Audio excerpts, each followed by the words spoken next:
Ngayon, ipapakita naman namin sa inyo ang automatic operation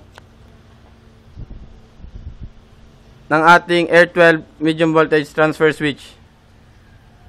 Ang control voltage ng ating R12 is 24 volts DC as per requirements ng client.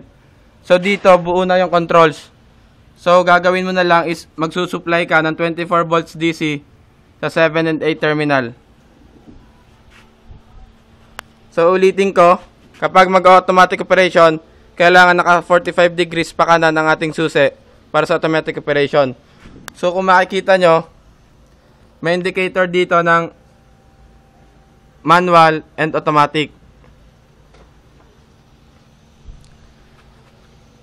Then ulitin ko, this is for off position ng position 1 at position 2. So eto para sa closing ng position 1, eto naman para sa closing ng position 2. So wag lang kalimutan na naka 45 degrees yung ating susi pa kanan, and then i-handle lang natin with care para hindi masira yung ating selector switch.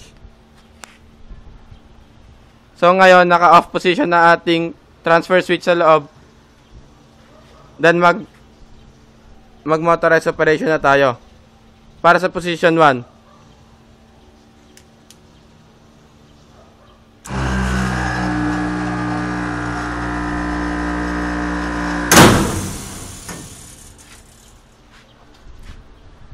So para sa position 1, so kung makikita nyo ating transfer switch is konektado na sa position 1.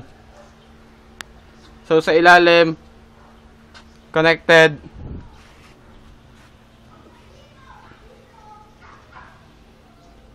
Then dito, hindi ka makakapag-transfer kahit manual. Then kahit pindutin mo yung position 2, may interlocking sila para hindi ka makapag-position 2. Kailangan mo munang i-off yung ating transfer switch bago ka pumunta sa position 2. So off position ng ating transfer switch.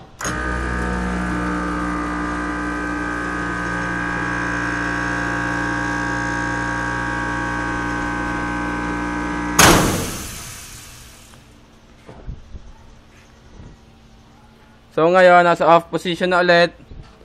Then yung ating transfer switch nasa off position na ulit. So para naman sa position 2,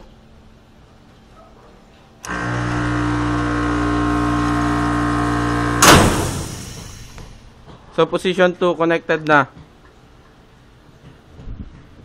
sa load side. So kung makikita nyo, connected na siya.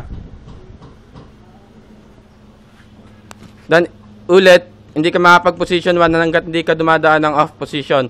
So mayroon siyang protection na interlocking. Then off position ulit.